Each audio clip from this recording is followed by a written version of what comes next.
So are you a lawyer?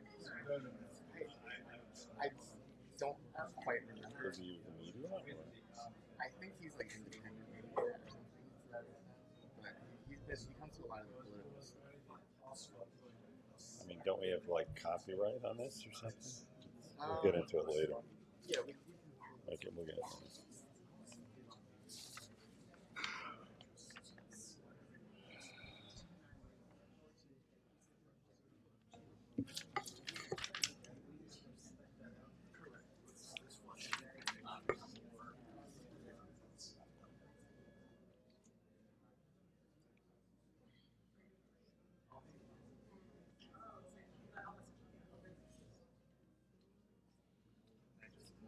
Excuse me? One more minute, I think she needs to double check her Sure. speech.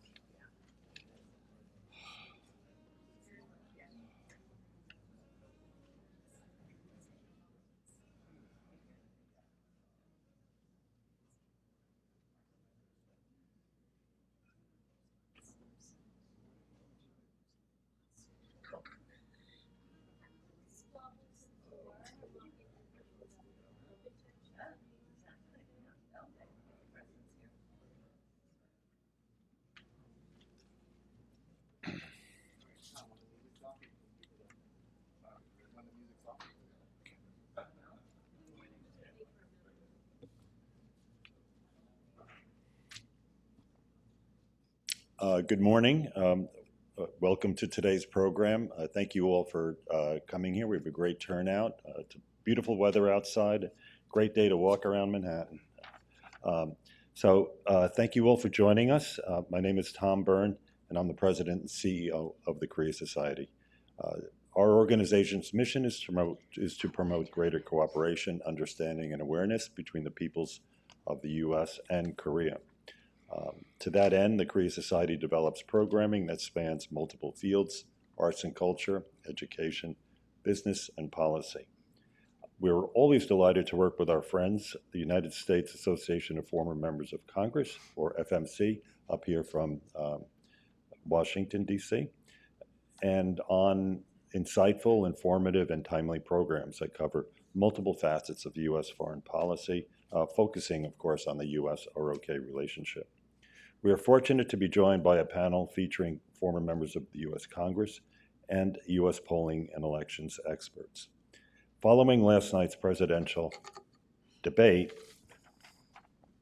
this timely conversation explores how America's 2024 presidential and congressional elections will impact U.S. domestic politics, U.S. foreign policy, and America's relationship with South Korea. I'm looking forward to hearing the panelists' analyses and forecasts as we look forward to November. Before we begin, I would like to thank the Korea Foundation and our corporate sponsors for making this program possible. You can find the names of our sponsors prominently displayed on the panel in the lobby. Now I'll turn over the podium to my good friend, Consul General Whan Kim of the Republic of Korea for opening remarks.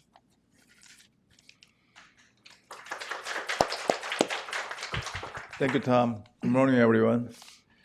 I'll try to give my opening I'll try to make it short. First of all, I appreciate the Chris and Tom for organizing this meaningful event today. I also thank the excellent speakers, Senator Tim Hutchinson and Congressman Bart Gordon, also Dina Smeltz and Professor Steinhorn, who are present here. When I had a chance to give a lecture, sometimes I often describe the United States as a country with two characteristics. It's the youngest country with the shortest history.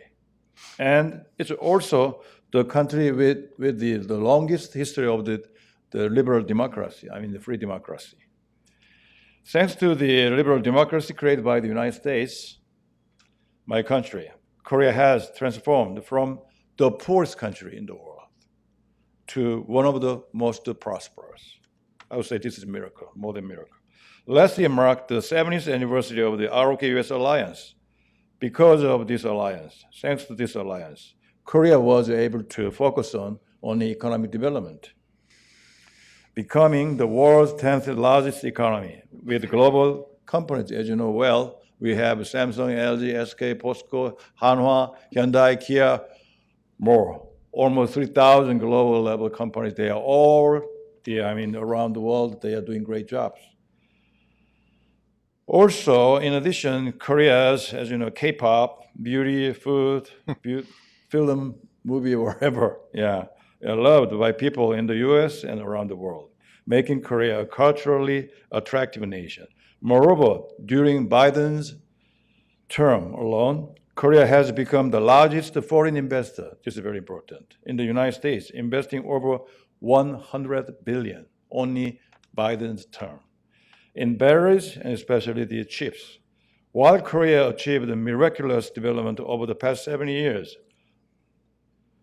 more than 10 US presidents have changed. They came and gone, they came and went, However, the strong trust and alliance between Korea and the United States remained unchanged. Regardless of who wins in November, the US and Korea will continue to work together. There is no doubt that Koreans are greatly interested in what change might occur if Trump wins and how that would affect Korea. However, we expect that whoever becomes president will further develop both the Korea and the United States. I hope we can learn a lot from today's discussion. Thank you.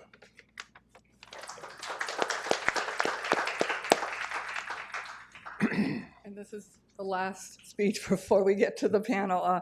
Really quickly, I also want to have a warm welcome and a big thank you for being here today. My name is Sabine Schleidt. I'm the Chief Operating Officer of the former members of Congress. And we're thankful for the partnership we have with the Korean consulate here and Consul General Kim, and also with Tom Byrne and the Korea Society. FMC is based in Washington, D.C. It's the Former Members of Congress Association. We are a nonprofit that supports Congress by creating bipartisan dialogue led by current and former members of the House and Senate. And FMC's Congressional Study Group on Korea celebrated its 5th anniversary last year. Critical to the success of the Congressional Study Group on Korea is our partnership with Tom Byrne and the Korea Society. My task this morning is to quickly introduce our panelists and moderator. You should each have had their bios prior to this conversation. So Senator Hutchinson is a Republican from Arkansas who served 2 terms in the House and 1 term in the Senate. Among other committee assignments, he served on the Armed Services Committee. Senator Hutchinson is an FMC board member and a frequent participant in our programs. I'd like to recognize his wife, Randy, who is with us here today. The two have traveled throughout the world together, including a recent trip to Korea with the former members of Congress. Congressman Bart Gordon is a Democrat from Tennessee. He was elected in 1985 and served 13 terms. Among other committee assignments, he served as chair of the House Committee on Science and Technology. Congressman Gordon is also an FMC board member and an internationalist who often joins roundtable discussions in DC as a moderator or panelist. Last year, he traveled with us to Korea with a group of former members. And finally, Dina Smeltz has over 25 years of experience designing fueling international surveys. In 2012, she joined the Chicago Council on Global Affairs as a senior fellow on public policy and foreign policy. She oversees the Council's annual survey of American attitudes towards foreign policy. And then finally, Professor Leonard Steinhorn is a professor of communications and affiliate professor of history at the American University in Washington, D.C. He is the author of 2 books and is currently writing a third, and his work has been published widely. He served as the CBS radio political analyst for over a decade and has lectured throughout the United States and abroad. Welcome, everyone. Thank you.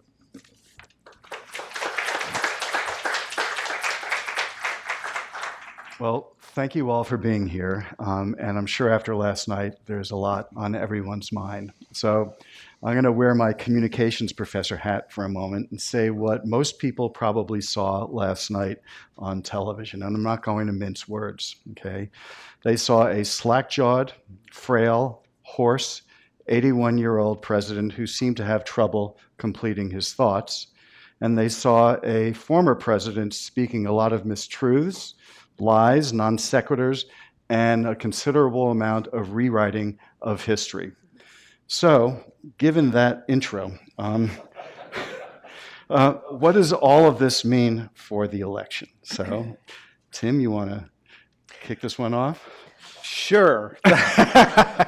Well, I want to, first of all, on behalf of my wife and I thank the former members of Congress for the absolutely incredible trip to Korea last year and how meaningful it was to us, how impressed we were, how wonderful the people were, and it truly is an economic miracle. So we're grateful for that and to the Korea Society, and I'm very honored to be on the panel and to be a part of the discussion today.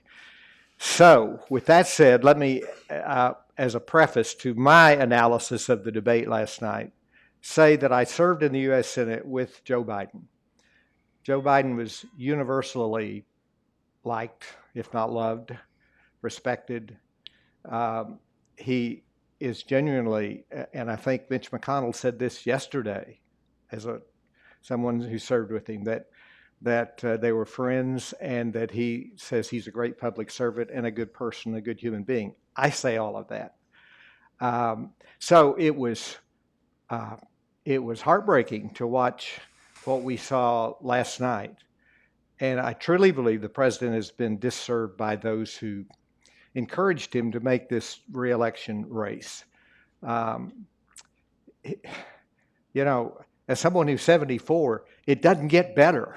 You know, what we saw last night, between now and the election day, this is not something I'm afraid we're going to see more such things.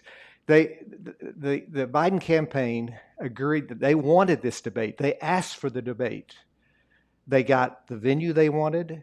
They got the rules they wanted. I think they got the moderators they wanted. And I think, why did they agree to the earliest presidential debate ever? Well, I think they looked at the static polls over the months.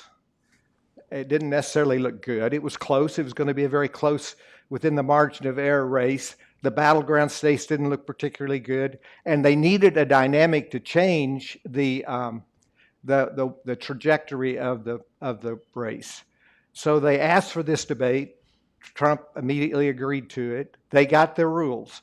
the rules, I think, actually worked to the benefit of Donald Trump.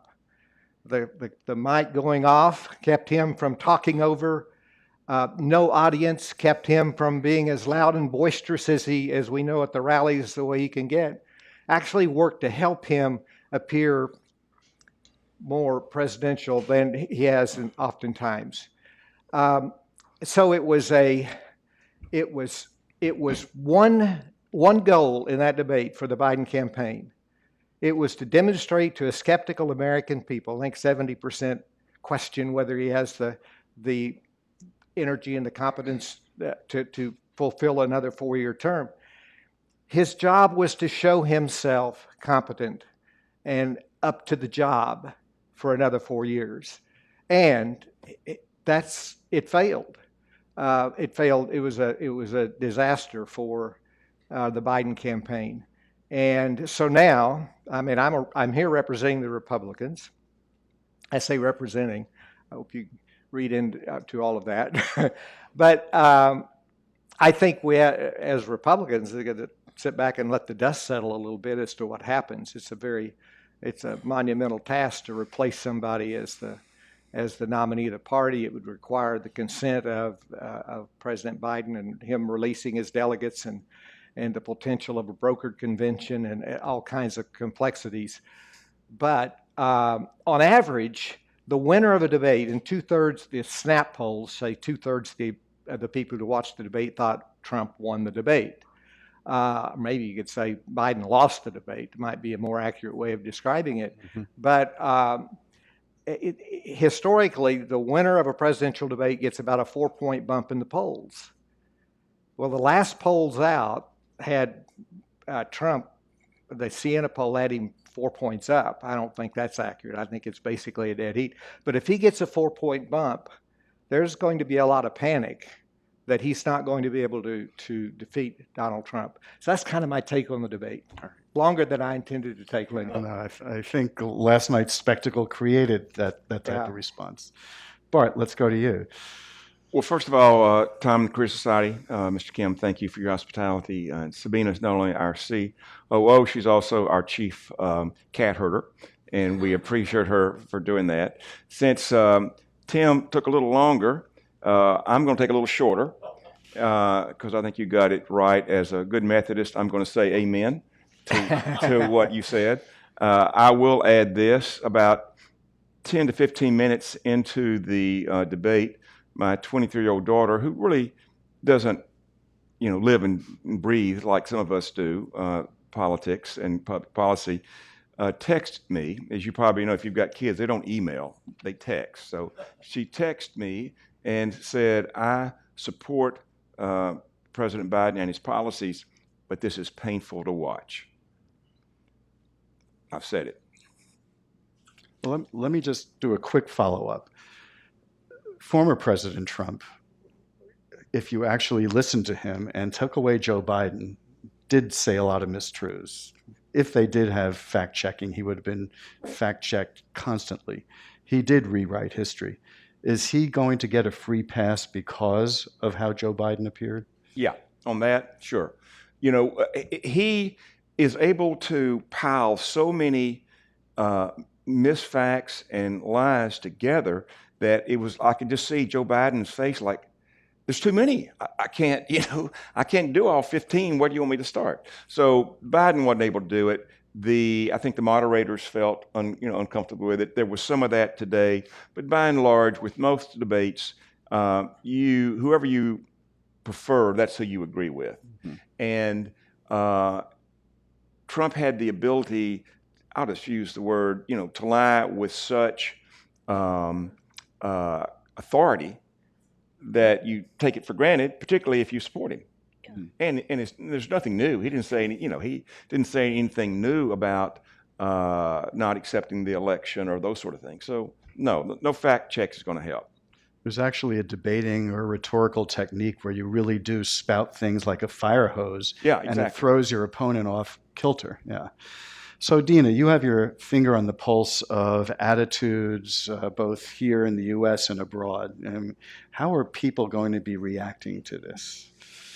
Well, first of all, on my way here, I passed the Park Avenue liquor store, not to purchase anything yet, but they had a chalkboard, clapboard on the side, and it said, "Trying to forget last night's debate, 3 free whiskey tastings at 3:30 p.m." So I think, well, first of all, I think that generally in the past debates have had a kind of marginal impact on voters.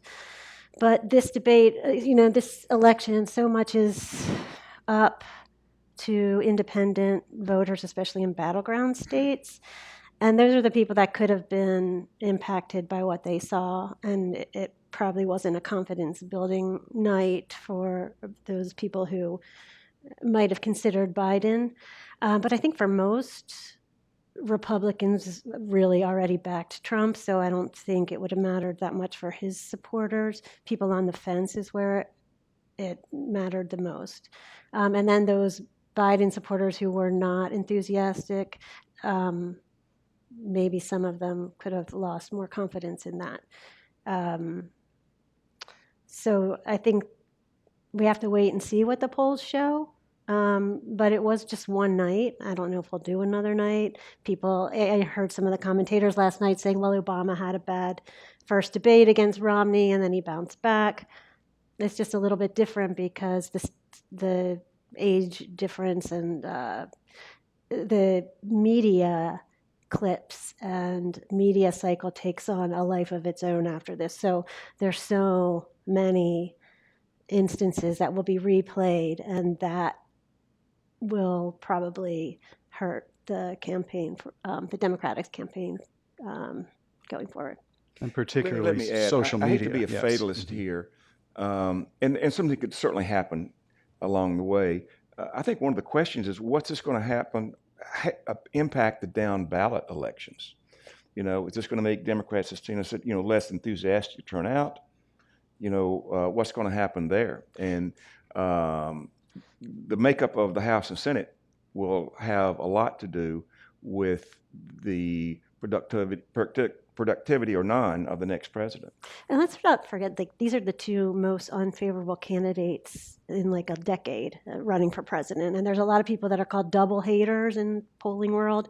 They don't have a favorable view of either candidate. So if you were leaning against Donald Trump, he didn't really give much that you would think.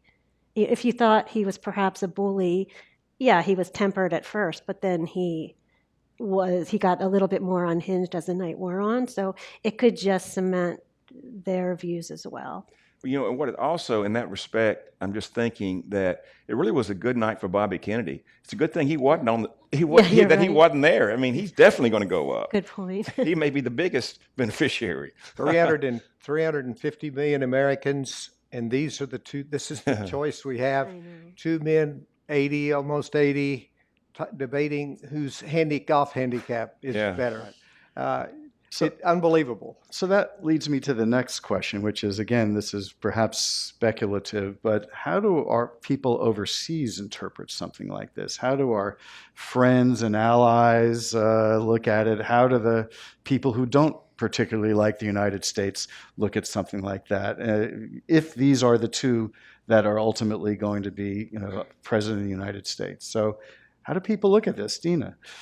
Do you know what? There was an article on the front page of the New York Times, and I didn't get a chance to read it, about how allies react to it. But I would say probably in some cases even more panicked about where. So even before the debate, I think a lot of our allies were very concerned about the future of U.S. foreign policy. Biden has taken great pains to rebuild alliances, to work with our allies, to gather support for Ukraine. So let's say with Israel, some people disagree. Some progressive Democrats disagree with some of his policy, but at least he is trying to pressure Israel to keep humanitarian concerns at top of surface, or as they're doing their work, where I don't know that Trump would do the same thing. But they know what the Trump 1.0 foreign policy was like, and it was not that favorable toward allies, including South Korea, and kind of working with alliances as a pay-to-play sort of transactional relationship rather than one that benefits our country as well as their countries. So I think that allies will also be concerned, having seen what they see and then reading about it in today's papers. Bart? Well, having a lot of Western ambassador friends and allies in Washington, I can tell you they're somewhere between disappointed and heartbroken. And there is I think another story here. Really, the world is trying to divide itself between, let's just say, again, the Western democracies and the autocratic countries. China is and Russia are concerned about how I think Biden, with some success, has been more of a someone trying to bring the world in together, recognizing there are two types of economies, there's two types of views of the world and cultures and morals, and that we were sort of isolating China and Russia. And now this allows them to break that up some. And so they are thrilled, obviously with what's going on in Ukraine and this, but I think they're thrilled that this is going to break up that coalition that Biden had put together. So that's very disappointing. And Trump didn't refute last night that he would withdraw, whether he would withdraw the United States from NATO or not. He made a funny face sort of, but he didn't say, no, that's not true. So that's got to be weighing on the minds of our allies. And I don't know what our rivals or adversaries are even thinking. They might be relishing this moment. So, look, you mentioned that Barack Obama didn't have a great first debate, but he won. George W. Bush didn't have a great first debate, but he won. Ronald Reagan had a pretty bad first debate, and he won in a landslide. There are still over 4 months left to the election, and a lot of things can happen, and there's a second debate. And assuming that there won't be any sort of move to change nominees in the Democratic Party, and assuming that the Biden campaign and White House are going to be doing triage and putting him out there in big rallies and trying to show his energy and personality. So we probably will have these two candidates. Will this be an election that will just be a choice between two candidates and their personas and what they represent? Or are issues going to be involved in this debate that are going to have a big impact? Because there are issues domestically and internationally that people do care about, but is that going to make a difference? Is abortion going to make a difference? Is trade going to make a difference? Is the larger foreign policy issues that you were talking about going to make a difference? Is immigration and the economy, are those going to make a difference in terms of how people pull the lever? Or are they just going to say, Biden's old, Trump is more energetic, I'm going to vote for Trump? Well, I think it's a combination of persona and issues, but the backdrop of all of that is the age issue. And that got underscored last night, and that's not going to disappear. So while people evaluate, on the standpoint of Trump, it's the issues he wants to focus on, and he was very successful last night in turning every question to either the border or inflation and the cost of living and how it's hitting your pocketbook. And he kept driving that. No matter what they asked, you'd find him going to talk about the border. So he's got those issues very top of mind among the American people. And I think President Biden has a lot of accomplishments to point to, a lot of bipartisan achievements to point to, and he's got the abortion issue, which has been in the midterms was a decisive issue, and to the extent that will generate his turnout. So I think it's a combination. There's going to be issues, but again, the backdrop is this issue of age and the concern that he will not be able to finish a second 4-year term, and you're really not voting for him, you're voting for Kamala. And so I don't think you can separate all of those. Bart. Obviously, the caveat, there's still a long time to go, but I think it's cooked. And short of something really strange happening, the question, but I think those issues could impact down ballot. And there's going to be very narrow margins in the House and in the Senate. And that's where some initiatives are going to get started. So I think that's where it could impact. The question on my mind is within the next, could be, 3 weeks. I think it can't go much longer than that. Does Biden say, when I first ran, I was a bridge, to the next generation? And so it's time to have that bridge. Now, as Tim alluded, there is a lot of reticence about whether Kamala Harris is up to it. Republicans have already shown that, because I won't say parroted. Tim used the language that they're already using, that you're really voting for Kamala Harris, and her ratings are really lower than his. So, and I think Democrats have the dilemma that even though there may be some reticence, how, with your type of coalition, do you not give the nomination to a black woman, a historic black woman? So I think the only way that they pull this out is in the next very short time. Biden says it's time to pass it on, that that Kamala Harris has earned it. Let's get behind her and go forward. And if you go from the premise that Biden, by and large, is cooked, that Harris has problems, at least you got a shot there. And if she loses, then she's out of the political sort of race for 2028, and it opens it up to this next generation. Right, and she can, once again, down ballot, she will help the turnout with women and minorities. Dina, any thoughts on this? I mean, again, you study sort of attitudes, behaviors, reactions. What are people going to be voting on? Do these issues make a difference? Will they make a difference with some of these critical independent voters in those 6 states that will decide the, history of the United States? Yeah, they say they make a difference, but a lot of it comes down to partisanship, and you vote for your person these days. It used to be that people would cross party lines, but it's more rare these days. There has been some evidence that the other direction wasn't, like if there was a down ballot success for, let's say, the Democrats, it didn't necessarily feed up to a Biden support for Biden for president. So it might be a little bit different this year. I think it's because the enthusiasm factor isn't there for Biden and questions about his age. But I don't know. But I think there was a little bit of research done on that. So Americans say the top of mind issues are inflation and economy. And I think that is what they generally do focus on. Also, healthcare, crime. The foreign policy issues tend to be lower, especially, immigration is one of the top priorities, and especially for Republicans. And then much further down the list are the Ukraine war and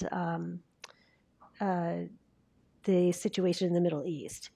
All the protests and things like that make you think it's a very top of mind issue, especially for young voters, and it is more important to young voters, but they too are more concerned about economy and inflation and things like that. But I do think the performance and whether an individual is up to the task is probably something that might supersede some of these issues, perhaps. Can I just pick up on Bart's comments on the down ballot, the impact on down ballot races? Because one of the impressive things about what the Democrats have done this year, I talked with Charlie Cook, who's a big political prognosticator, and he said if Republicans can't take the Senate this year, they ought to close up shop and not be a party anymore. Exactly. Everything tilts in their favor, the number of Democratic incumbents up, where they're from. And yet, in all of the battleground Senate seats, the Ohio shared Brown seat, the Pennsylvania seat, the Michigan, Arizona, the Democrats are up, outrunning Biden by 5, 6, 7 points. I think a lot of what happens on whether Biden survives and stays the nominee, and I know we're already assuming that he's going to be the nominee, will depend on the impact on those down ballot races. The Senate is on the line. West Virginia is going to go Republican, and that's going to make it so what happens to those battleground Senate seats? Sherrod Brown's fantastic campaigner. Many of the Democratic senators, Tester in Montana, fits the state. Democrat who could, maybe the only Democrat who can hold that state. So if they are showing, if Biden is a drag on those races, the pressure for Biden to get out is going to be intensified a lot. Yeah, following up on that, so it's already a 50-50 by virtue of Manchin not running. So if Trump wins and the vice president breaks, so Republicans have a majority. Now we can talk about filibuster and all that kind of thing later, but I was a Democrat, and depending on the year, either the second or third most Republican seat held by a Democrat. So we get pretty queasy. And these senators that Tim was just mentioning, if they think Biden is going to be a drag in terms of turnout, they're going to be queasy also. I suppose they would make the argument that you have to have a counterbalance to a President Trump, and the only way to do that is to have Democrats in control of the House and or the Senate. I assume that would be one of the arguments they would have to make if it seems like, it's going to be a President Trump again. Well, that's a pretty sophisticated argument. It's like, okay, since we're going to lose, you need to vote for me. So what's the incentive to even go out and vote for Biden? It's a good question. Yeah, it's a good question. But you're, as you say, they're queasy. They got to figure something out, right? Oh, yeah. So, all right. So let me just ask one more question in relationship to this, because we focus primarily on Joe Biden here. What does it say about the American people that January 6th and the mismanagement of COVID are not top of mind among voters at all? That there's been very little talk, for example, about how President Trump has talked about the January 6th folks, what he answered last night. Is this a country with just short memory, short attention span politically, or lack of interest, or low information voters who think, oh, I'm only going to think about the affordability of housing and food, and the rest of that stuff doesn't matter? So give a little insight into our political culture and the American people, particularly for our international audience who really are trying to figure out what the United States is all about these days. Lenny, do you remember what you had for breakfast last Tuesday? Yes, I do. What about Tuesday before? But the truth is, breakfast is one thing, democracy is another. And I'm writing a book on the 1960s in America, and I just finished a piece on the Civil Rights Movement and John Lewis getting a fractured skull in Bloody Sunday in Selma in March of 1965, simply for the right to vote. And so many people in uniform who have sacrificed for our freedoms and our democracy. And so, this is a big thing. And it just seems like people aren't focused on that at all. And for good reason, they're focused on Joe Biden's performance, as they ought to be. But what does this say about the American people that they're not even focused on that? It's hard to understand, but people are not getting straight information these days. Some people are, but a lot of people, you heard Trump last night saying, Secretary General of NATO said he was the best president ever, and saying that, he was indicted because of Biden and the steal of the vote, all of that. And people believed it. People who support him believed it. So it's very hard to break through the noise of some of the political spin. And people just want to believe it, I think. So this is hard because I don't poll on domestic issues, and I haven't really seen that much polling on this.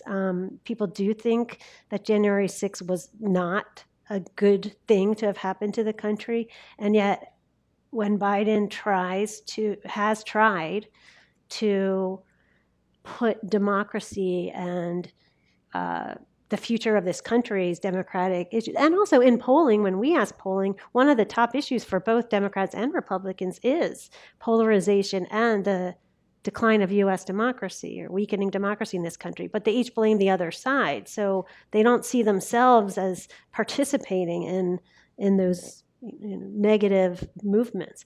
So it's very sad and hard to understand why that attack on our institutions is not top of mind to voters. Well, as James Carville said, it's the economy stupid back in the Clinton years. Most Americans, they just see that the price of milk's way up, the price of eggs is way up, gas prices are way up from the time Joe Biden became president, and they think, am I better off? No, I'm not better off. My family's not better off economically. And as much as they may embrace the values of democracy, it is not, the January 6th doesn't touch them and their family day in and day out. It's a kind of distant, idealistic issue, as opposed to the very concrete issues that they face day in and day out. So yeah, short memories, but they know what they're facing every day, and I think that's the enormous challenge that, I mean, for good or ill, for right or wrong, the president gets the credit or the blame for how people are feeling. And if you ask people today, are you better off than you were 4 years ago? They'll say, no, I'm not. Things are worse for me. And I think that's the big challenge that Democrats have this year. And, talented candidates and good public service can take you so far, but you get in a tidal wave election and there's nothing that saves you in that situation. But also a lot of the political elites, even those who were in the Capitol they have come around to soften their view on these January 6 insurgents too. They're not exactly decrying that anymore, and even despite, they all want to be vice president. Yeah. True, but even right, yeah. But that is a disappointment too. That our own political congressional leadership doesn't take that seriously. Let me give you a couple of thoughts. If you had a really bad Charlie horse 2 or 3 weeks ago, it was really painful at the time. Now you remember you had one, but you don't really remember the pain. There's really, I think, two dynamics that's going on. This really bifurcation of our U.S. by virtue of the social media. It's amazing to, and I sometimes switch back and forth just to hear it. Well, for example, after the convictions of Trump, I went on the Fox to listen to him. It was, they were saying how he was mistreated. You need to volunteer. You need to contribute. You need to, and then MSNBC would be doing, so you have a tendency to go back to the social media, and they are making you believe whatever that scenario is and they're taking you back into this glorious past or this not so glorious, and you don't really remember. And so what I'm seeing now is a big trend, and that is, as Tim says, the economy, inflation, immigration or migration. It's all around the world. And so if you look at the UK, you're seeing the conservatives getting slaughtered now because they are the incumbents. If you look at the EU Parliament, the sort of the moderates there, I won't say slaughtered, but they're going to get beat because they are the incumbents. This is a change election. People know what they feel now. They're not really trying to equate that with how they felt a few years ago. And some statistics about how inflation was worse 5 years ago doesn't make me feel any better about inflation today. Okay, that's helpful. Thank you. Well, let's assume that Donald Trump wins the presidency. How might that impact U.S. foreign policy, particularly, let's say, in the Asia-Pacific region, but also let's talk about Ukraine, Russia, and anything else that you think is relevant. So, Well, a Donald Trump victory would, I don't think the new Republican Party is as isolationist as they're portrayed, but there are certainly isolationist elements, huge elements in it.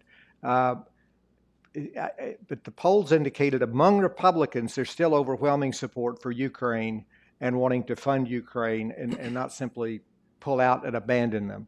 But I think it's a big question mark. What would Trump do in relationship to our support for Ukraine and continuing to fund the war against Putin? I think on the Middle East and Israel, if anything, well, for certain, Trump will be strongly aligned with the Israeli government, and if particularly if Netanyahu is still prime minister. And so I think that will certainly be the case.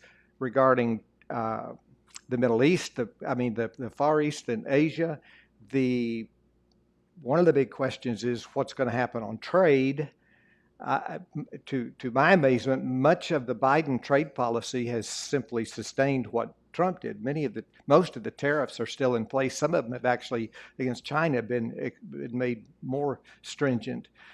So that, I think, for Korea, for instance, there has to be concern about what a Trump trade policy might be. As far as our alliance with South Korea, rock solid, no question. He's not going to pull troops out, and I don't think he's going to tell the South Korean government, you've got to start paying for our bases and our military presence in South Korea. I don't think he will.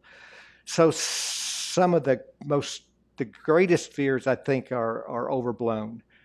We survived 4 years with Donald Trump as president, and that's one thing I think some of the American people think, well, it's not going to be the end of democracy. We already had him for 4 years. And so to the extent, well, the barriers are gone, the restraints will be gone, that there's a greater risk, greater threat, may be the case, but I'm not sure the American people are feeling it. But on foreign policy, probably more isolationist, certainly heavy on the tariff side. It'll be interesting who he appoints as United States Trade Representative. But I think certainly you can expect, a lot of strong rhetoric, how much that's put into and what kind of reaction we get from both allies and enemies. I don't think there'll be any withdrawal from NATO, and I've covered the whole world there. Me? Okay, sure. Yeah, I have a lot to say, so I'll try to be brief. First of all, our polls, we've been conducting a survey of Americans on foreign policy for 50 years. In this last poll, it's the first time ever a majority of Republican Party supporters said the United States should stay out of world affairs rather than an active part in world affairs. This is a huge shift, and personally, really dramatic and not one I would like to see.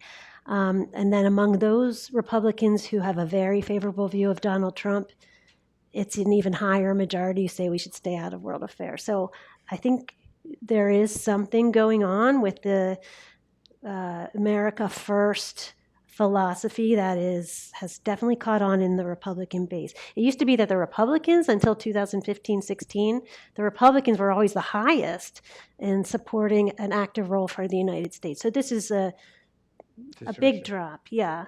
So you see a potentially major shift if it's President Trump. Well, this is among the Republican Party supporters. Okay. Now, Trump, at the very least, is going to I would say, I'm curious to hear what Bart says too, I think he will introduce at least volatility and at the very least, volatility and unpredictability to our alliances and to our foes too. But I think it won't be as predictable how the United States will work with other countries, including our allies. On NATO, NATO and the Biden administration are already taking measures to Trump-proof the alliance. The NATO is now taking a stronger role in coordinating assistance to Ukraine. And by the way, a majority of Republicans now oppose continued U.S. military and economic assistance to Ukraine. It's like 40% in our last poll in February. That's been going down for everybody, including independents, but it's a still strong majority among Democrats, and it's, I believe, still a majority among independents, but now has hit to like 40% of Republicans. So that support for Ukraine is, I think, uncertain if it would be continued or not. And so anyway, NATO is now putting together a European fund so that they can continue to support Ukraine without the United States if that is necessary. So people are, Europe in particular is already taking some measures. And then I'll just quickly say in Asia, I think there is a risk of heightened tensions with China because of tariffs that, as you said, Tim, there will definitely be higher tariffs. Trump has suggested a 10% tariff on all imported goods coming into the United States and a 60% tariff on Chinese imported goods. So that could risk a retaliatory kind of trade war, not just among China, but it would also affect our trading partners in Mexico and Canada. So I think there could be, and then there are some issues in South Korea too. How does Trump deal with North Korea? Will we still be a strong front against that with South Korea?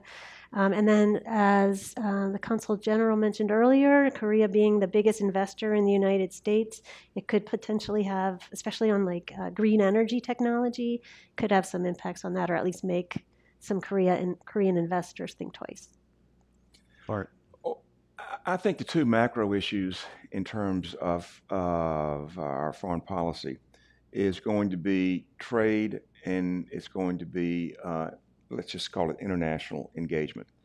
There is obviously, Biden is much more of a team builder, unlike Trump. But what's going on right now in the country is there's a spending fatigue. Mm-hmm. And Trump has bought into that. Not bought into it, but he's using it as a weapon. Once again, if you're having problems with inflation, if there's a pothole in your front porch or yard, why in the world are we giving money elsewhere? And it's an exaggeration how much money that we have. I'll just make some maybe long shot predictions. I think what will happen is he's going to say, we're spending too much money. I'm not going to spend that much money in Ukraine. Europe, you got to spend more. To Europeans' credit, they've gone up to the 2%, and they should have, and to Trump's credit of getting them that. So I think what will happen is Trump will probably make some kind of deal with Putin, give him some territory, and say, Europe, you go along with that, and at least you get something because we're pulling out. And that's going to be an awful, awful choice for the Europeans. But I think that Putin, what is it? He's losing 1,000, folks a day. So I mean, Putin wants a way out too. Anyway, they're going to find a way to give Putin something, and Europe is it's going to be an awful pill to have to take. But I think they're going to have to take it. I agree with Bart's analysis of that. In the debate last night, when you talk about spending weariness on the part of the American people, and Trump playing that card, when he came, he said every time Zelensky comes to the United States, he comes wanting, with his hand out, wanting another check of billions of dollars. And so he's definitely making that because there is a weariness at the amount of money and the repetitive nature of sending funds over. And there's not a perceived sense of success, that they don't see Ukraine winning. Yeah. And the other, again, I will call it a success that he's had is getting the Europeans and NATO to increase to that 2% level. I think he's going to press Korea, Japan, others. I'm sure they, to increase. Japan has already done that, and increase in the sense that us pulling back. So I think those are some dynamics you're going to see. As Tim said, he'll be very pro Netanyahu. Where that takes us, nobody really knows, and the impact that's going to have in the Mideast.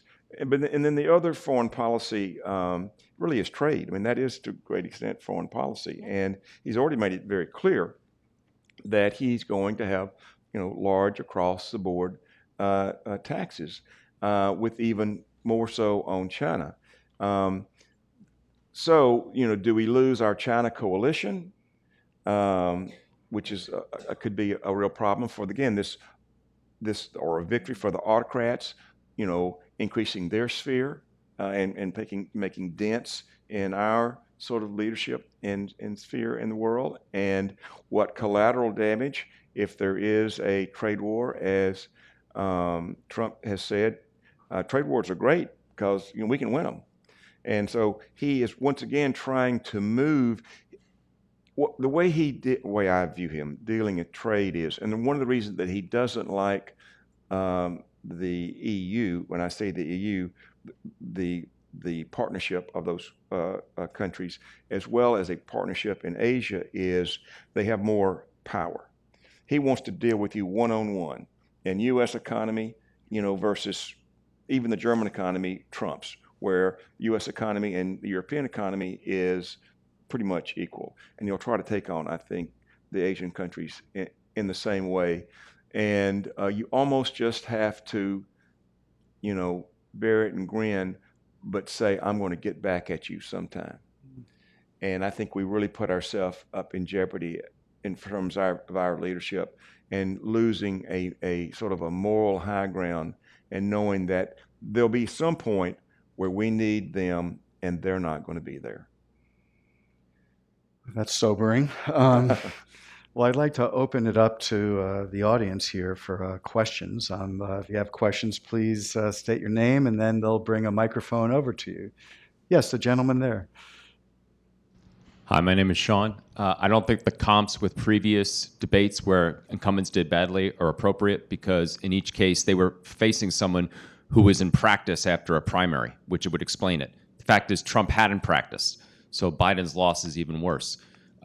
Trump spoke more mistruths, but Biden wasn't blameless in this regard, especially saying that no U.S. troops had died on his watch in combat. And lastly, I really liked last night's format. I found it very content-rich. So 2 quick questions. Do you think this will be the format going forward in future campaigns? And if Trump does win what he would consider his 3rd term, can we look forward to a Kim Jong-un visit to the White House? Thank you.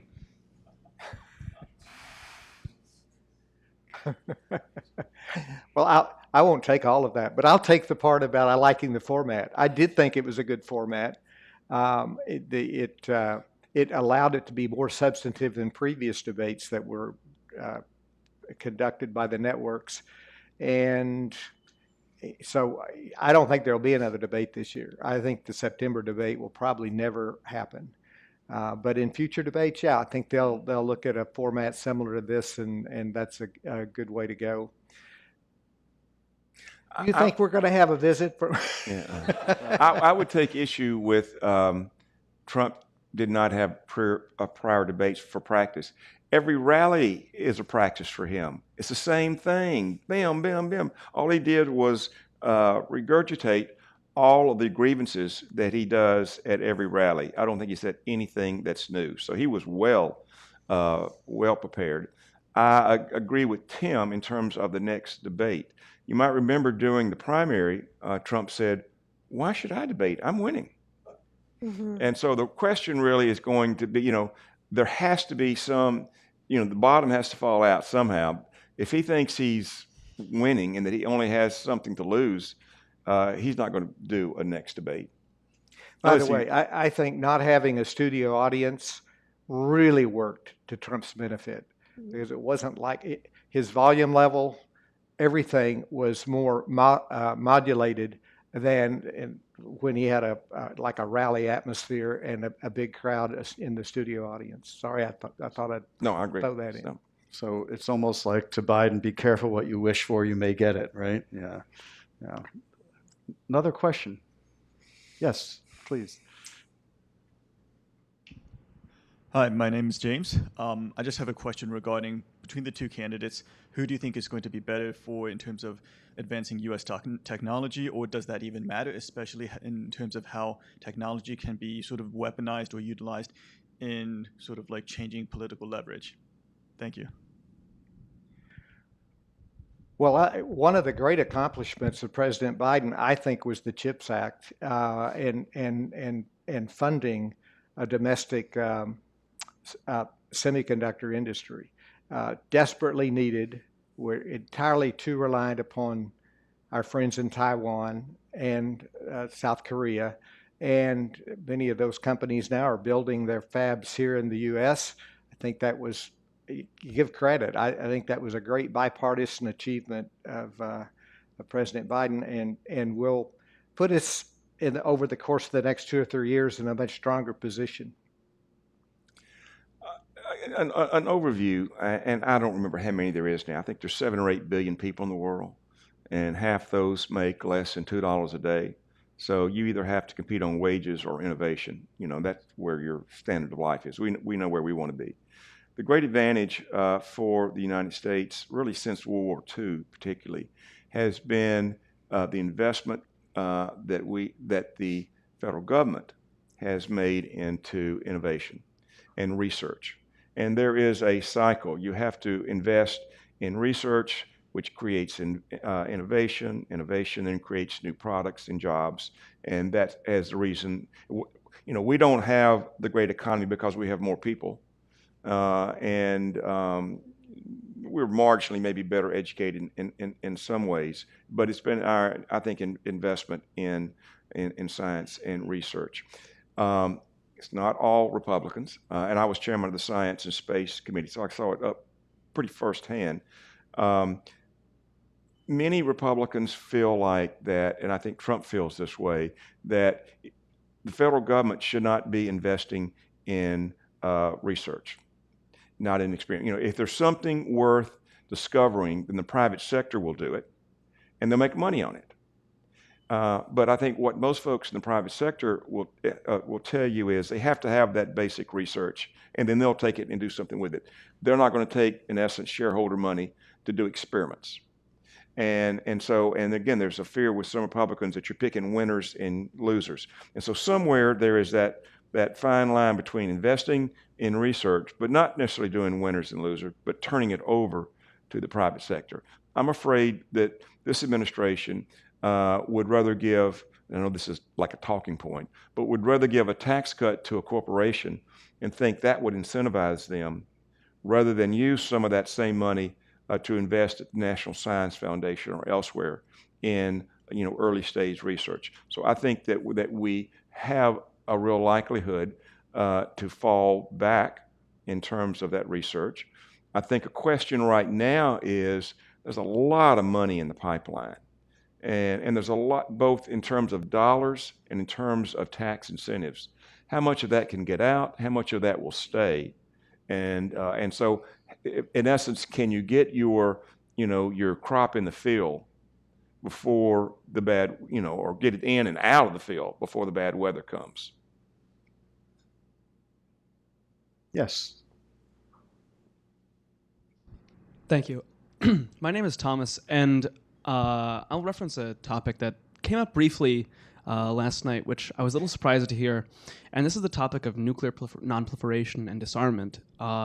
We heard Trump make reference to the JCPOA, which he pulled out of. And of course, when he was in office, he teased wanting to give, of course, nuclear weapons to South Korea, which had very intense reactions. Although, of course, yes, we say Americans don't care, or the American public doesn't care about foreign policy, this could be a very large issue on the geopolitical scale, especially with a report by the CIA in February that Iran, for instance, is just 10 days away from having enough fissile material to create a nuclear weapon. That being the case, do we think that Trump will continue with the same vein of the comments he made, for instance, both at his rallies where he would allow proliferation to continue? Do we think if Biden were to win, we'd see a stronger stance on non-proliferation, especially with Iran, or maybe even disarmament? What are our takes on that between the two candidates? Dina. I'm just going to quickly say that I think when allies overseas have questions about American credibility and our ability to confidence in our coming to their defense and sharing our nuclear umbrella, that's when those sorts of desires to get your own weapon arise. And I know there's some talk about South Korea withdrawing from the NPT now. So, yeah, I think it's a big concern. And also just from a public opinion standpoint, preventing countries from getting nuclear weapons is always high on the American agenda. But it's not always at the top of the news cycle. So like right now, North Korea is seen as a lesser threat because it's been quiet, at least in our news cycle. When there's a missile test and when we don't have all these other things going on, then it's of a higher concern. But if it were raised, to their attention, that might be something they'd be concerned about. And then there's the Putin visit to North Korea. Yeah. And how that might play out with North Korea's desire to increase its capabilities, right? Well, on the proliferation question, I think there's really two different tracks. One is, as Tina points out, as we pull back from our leadership, then there is more of a, particularly Europe and elsewhere, there is the feeling that they need to have this weapon. They can't count on us. The other, which I think is maybe a little, which is a bigger and more troubling issue, is, as I said earlier, the world simply is dividing up between autocratic societies and democratic societies. And a part of, and the autocratic societies by and large are more developing, their economies aren't doing as well, and they want to catch up. We have been sort of the big cheese in all of this. And part of that's because we've had most of the nuclear weapons.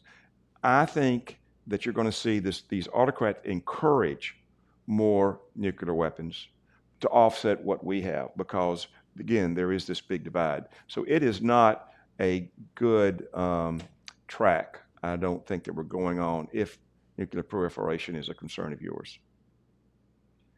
Do we have any questions from our online audience?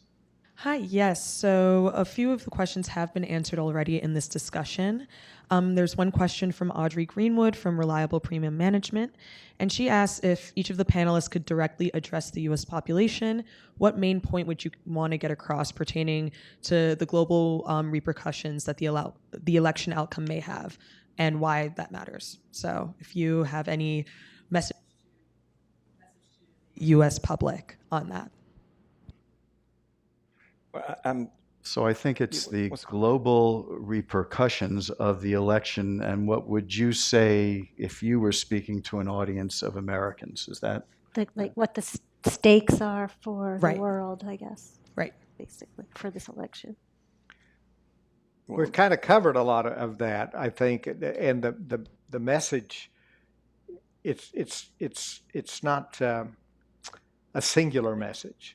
The impact of a Trump presidency on foreign affairs is going to vary depending upon the region of the world. There's a general, yes, it'll be less engaged internationally. I think that's a given. But as far as what the impact on NATO will be, Ukraine, the Middle East, Taiwan, South Korea, there's really different messages, I think. But the big difference that to this extent, I think Trump has had a point that Biden and the Biden policies have communicated less strength than what Trump would project. Yes, lack of predictability, uncertainty and lack of predictability can work to your benefit in certain circumstances. That I think was the case with Ronald Reagan oftentimes. So I don't know what my singular message to the American people regarding the foreign policy implications of a Trump administration. I'm not sure. I'm not a big fan of the Biden administration and what they've done in regard to Iran, in regard to North Korea, the issues of proliferation. I don't think it's necessarily a great track record. I certainly support what he's done in the Ukraine.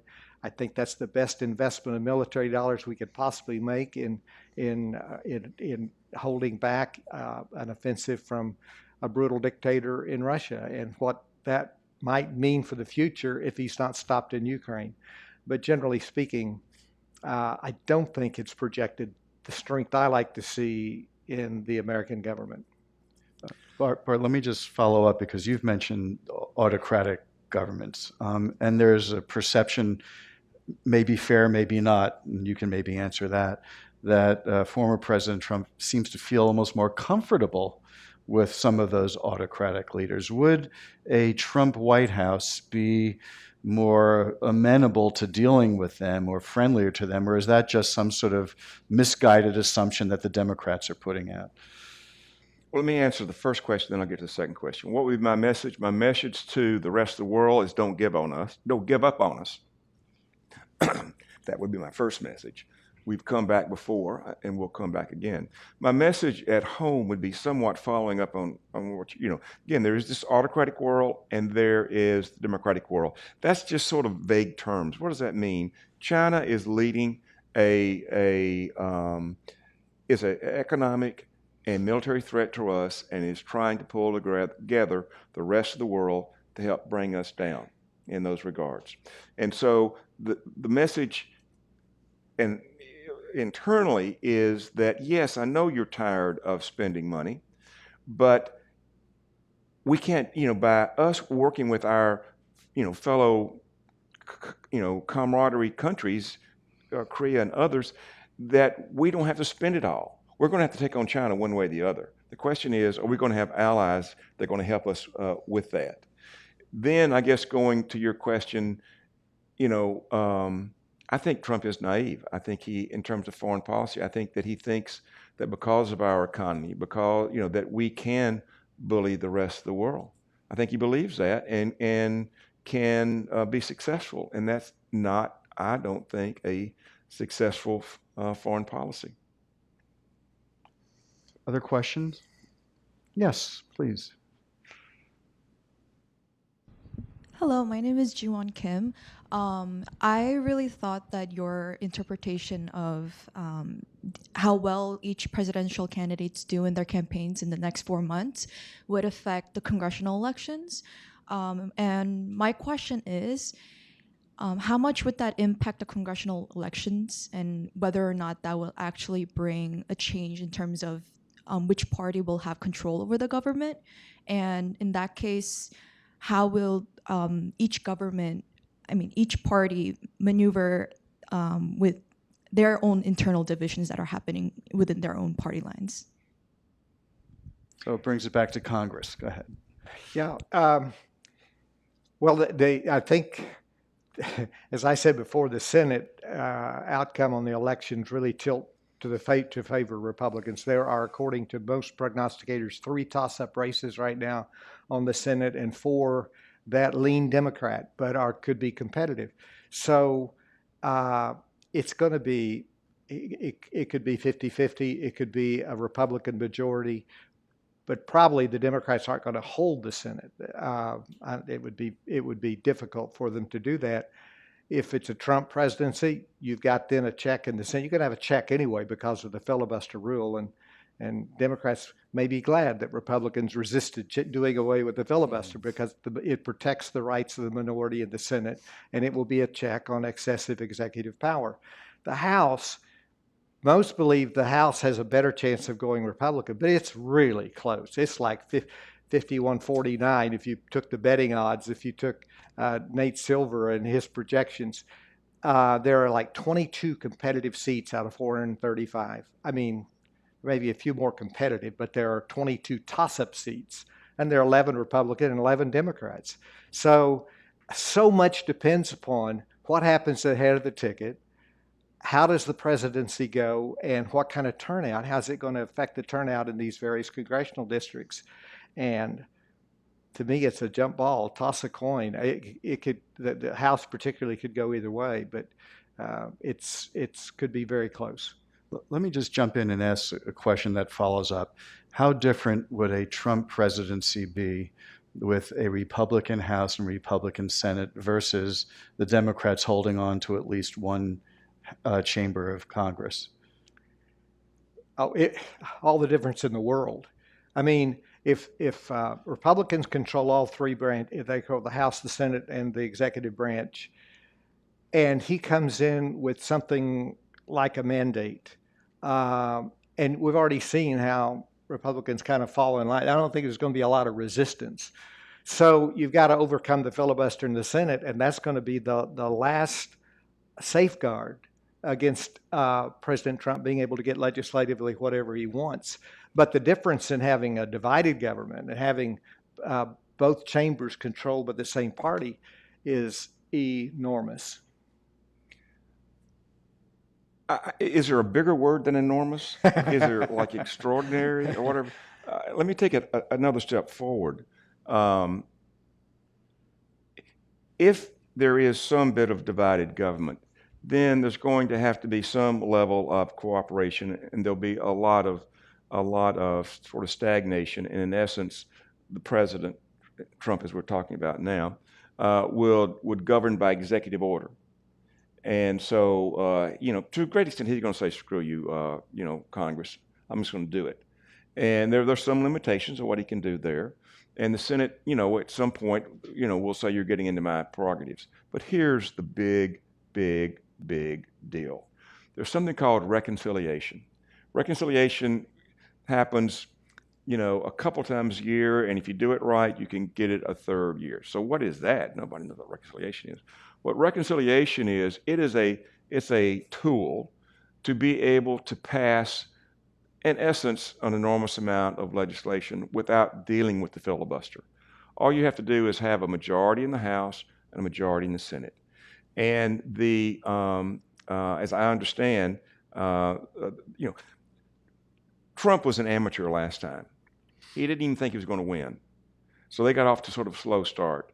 His team, if you want to call it that, already have about 100 executive orders put together.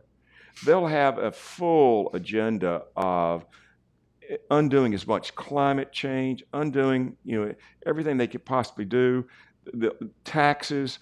They'll put them into this reconciliation. It'll be the biggest probably bill that the world has ever seen in terms of the dollars. It will, and so they will have this ability at least twice a year to package. Now, the only sort of good news there, when I say good news, unless you want to see complete, fruit basket turnover, is that Republicans, will probably have, if they have the majority in the House, it'll be single digits. And then, somebody could be sick one day. Kid was kidding the other day and said that Speaker Johnson is now making the Republicans, when they cross the street, have to hold hands. He can't afford to lose anybody. And it's going to be much like that the next time. At best, the Republicans will have, they could have two, but it could be just one, just the vice president in the Senate. So they're going to have to overcome some of their internal differences to be able to use the filibuster. But I would not want to be a holdout Republican if there was just one or two of me, and Trump is beating on me, and Marjorie Taylor Greene is beating on me. So that will moderate it a little bit, but you're going to see some enormous changes with reconciliation. So we are just about out of time, and I'm just going to ask one quick final wrap-up question that you could probably each speak on for hours, but I'm going to ask you to do it with just seconds. Is regardless of who wins, how strong is our democracy, and how will it handle the outcome? It's a great question. I have great confidence in our democracy, and I believe our institutions will hold. And I'm an optimist regarding the future of America and the institutions of democracy that have kept us safe from autocrats in the past, and I think they'll hold. They'll continue to hold. Dina? Let Bart go first. No. I'm trying to think how to answer Okay, I'll this go. question. I saw this question and I was hoping you wouldn't ask me. You know, Winston Churchill famously said that the Americans always do the right thing after they've tried everything else. And so that would allow me to share some optimism with Tim. Also, I guess as a Democrat and as I guess a part of the so-called Washington elite, we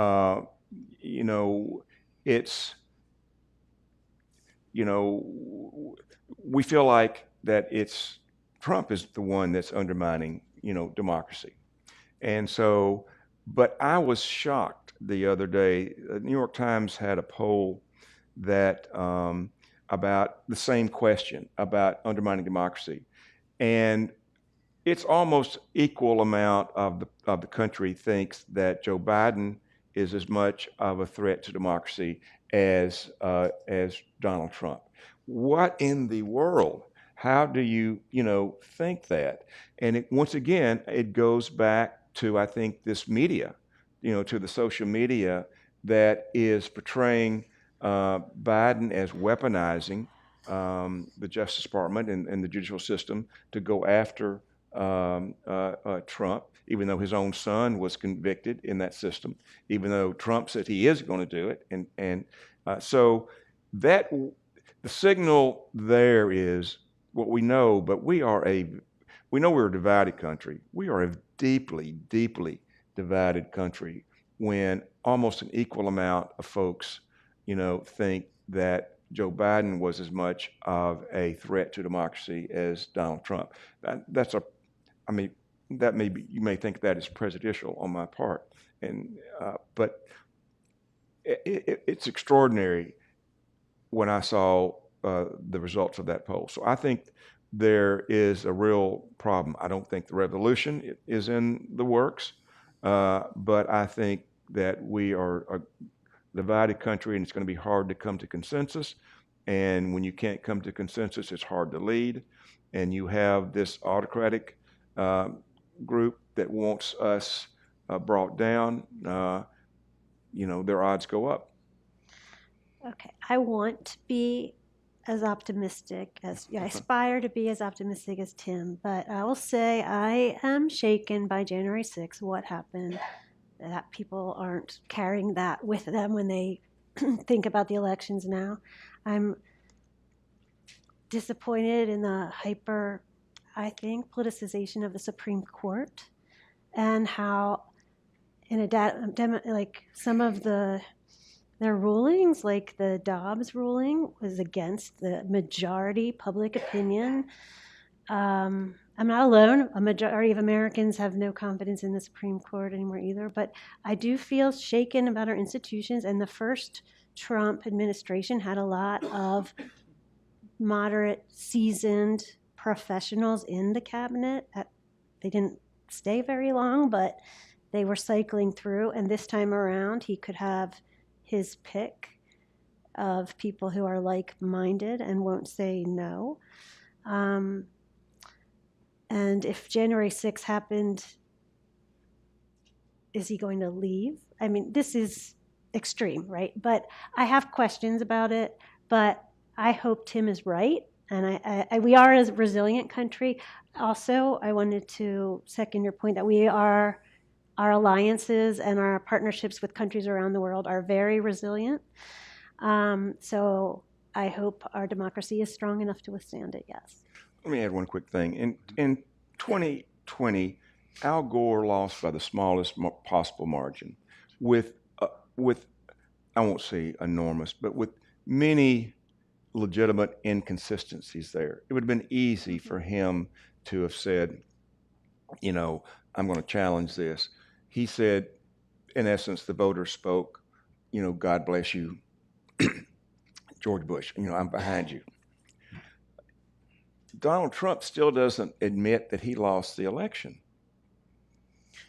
I mean, you know, and they had asked him 3 times last night, would he support the elections if it turns out to not be him? And even when he said yes, it was if it's something, and if it's a good election.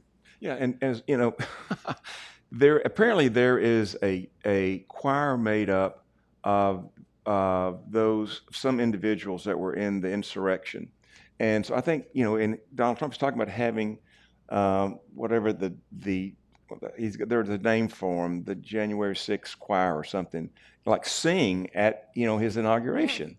I mean, what are you thinking? Yeah, it's well, look, we are out of time. As I like to often tell my students, I prefer to remain optimistic, but I am worried. Yeah. And so, but look, I want to thank our terrific panelists for their insights and observations and thoughts and perspectives and all the information they offered to put all of our election issues and questions and future in context. So please, thank you. Thanks to the audience for putting up with us.